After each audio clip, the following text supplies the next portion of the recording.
Paper pencil academy में आज हम करेंगे कक्षा 3 की एनसीईआरटी की पुस्तक का पाठ 9 कब आऊं के प्रश्न उत्तर। पहला शीर्षक है कहानी से और पहला प्रश्न है सेठ ने किस रंग में कपड़ा रंगने को कहा।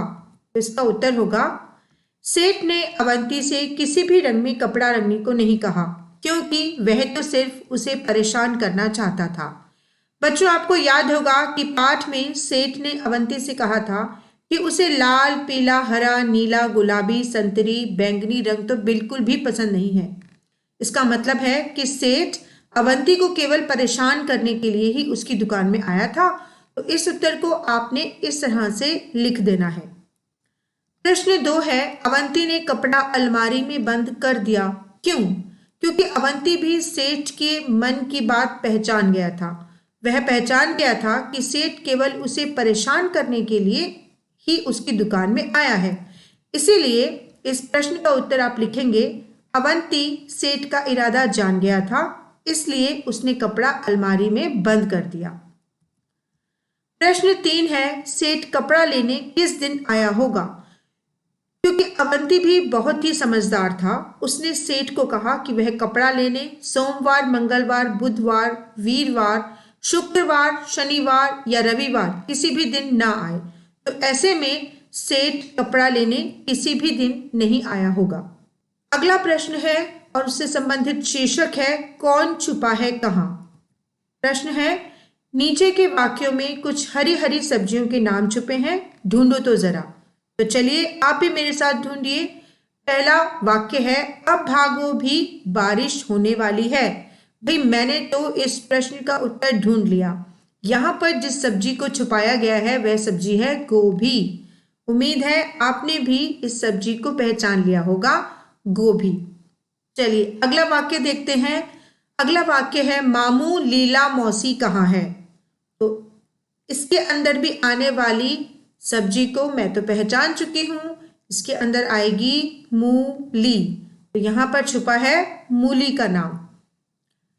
अगला वाक्य है शीला के पास बैग नहीं है। देखते हैं इस वाक्य में कौन सी सब्जी छुपी है। इस वाक्य में छुपा है बैंगन। बैंगन, तो लिखिए बैंगन। अगला वाक्य है रानी बोली हमसे मत बोलो। रानी बोली हमसे मत बोलो। कौन सी सब्जी छुपी है? सेम। सेम की फली की सब्जी तो आप खाते ही होंगे, तो यहाँ पे छुपी है सेम की सब्जी। अगला वाक्य है गोपाल कबूतर उड़ा दो। ये तो बहुत ही सरल है, यहाँ तो है पालक।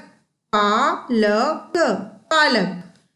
आगे की तरफ बढ़ते हैं। हमारा अगला प्रश्न है सही जोड़े बनाओ और यहाँ पर आपको बहुत सारे शब्द दिए गए हैं। आपको यहाँ पर शब्दों को उनके अर्थों के साथ जोड़कर जोड़े बनाने हैं। जैसे यहाँ पर लिखा है प्रशंसा। अब प्रशंसा का मतलब तो होता है तारीफ करना, तो बस प्रशंसा का जोड़ा तारीफ के साथ बना दो।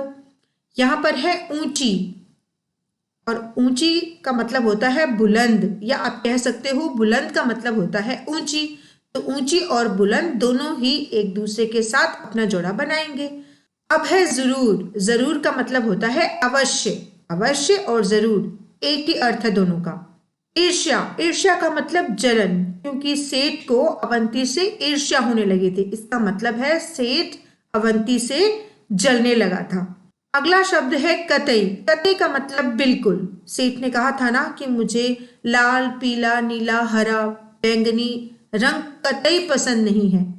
कतई का मतलब बिल्कुल। चलिए आगे बढ़ते हैं। आगे के प्रश्न में लिखा गया है चित्रों को देखो, क्या इन्हें देखकर तुम्हें कुछ मुहावरे या कहावतें याद आती हैं, उन्हें लिखो। तो इस चित्र को देखकर आपको कुछ मुहावरे या कहावतें याद आएंगी। जैसे कि पहले चित्र को अगर आप देखो तो यहाँ पर लिखा गया है अंधेरा और चित्र बना है एक चिराग का। तो आप क्या लिख सकते हो? चिराग तले अंधेरा। दूसरे वाक्य की तरफ बढ़ते हैं। दूसरे वाक्य में एक हाथ की तस्वीर बनी है और साथ में लिखा है आरसी। कौन सा मुहावरा बनेगा इससे? हाथ कंगन को आरसी क्या। तीसरा चित्र बना है हाथ का और लिखा हुआ है आस्तीन, और साथ ही साथ इस चित्र में हमें दिखाई दे रहा है एक सांप भी। तो इससे जो मुहावरा बनेगा वो होगा आस्तीन का सांप। अगले चित्र में 1 और 1 लिखा है और साथ ही लिखा है 11। तो 1 और 1 क्या होते हैं? 11। इससे संबंधित मुहावरा यही है। चलिए आगे बढ़े।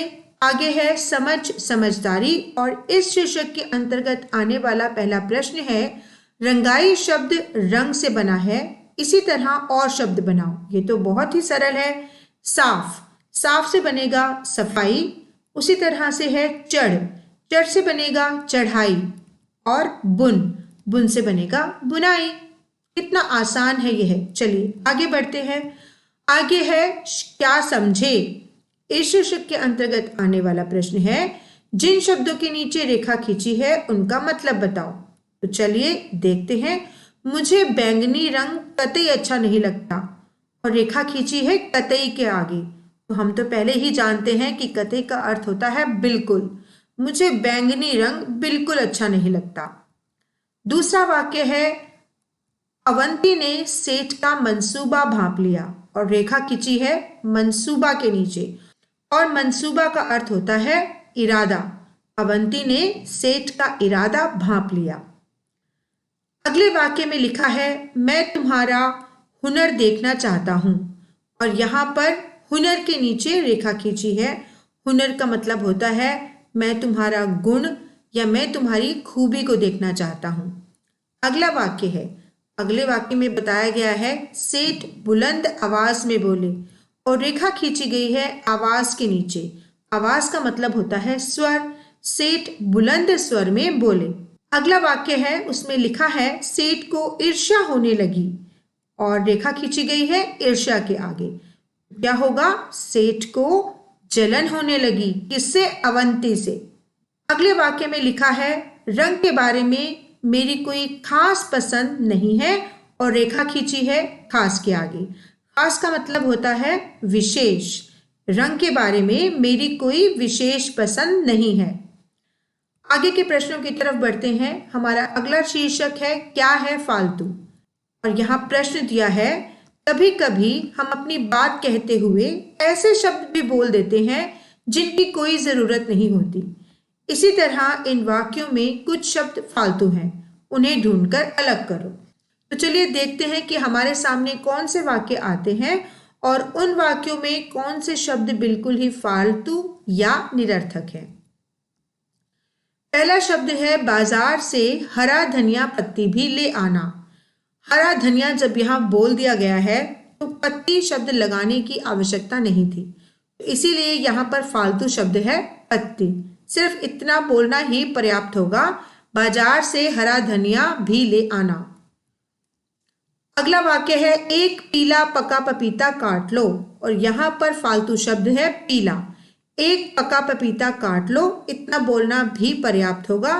पीला, पका पपीता पीला ही होता है, इसलिए इसकी आवश्यकता नहीं है।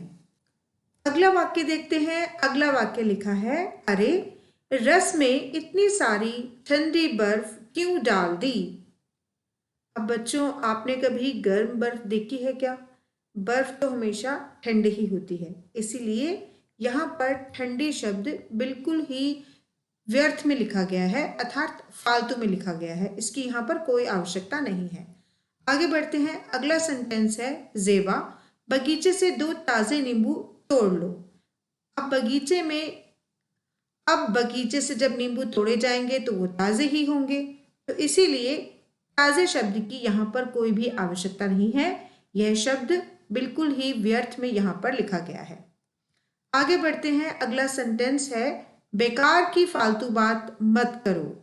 बेकार की बात हमेशा फालतू ही होती है, इसीलिए यहाँ पर फालतू शब्द फालतू में ही लिखा गया है।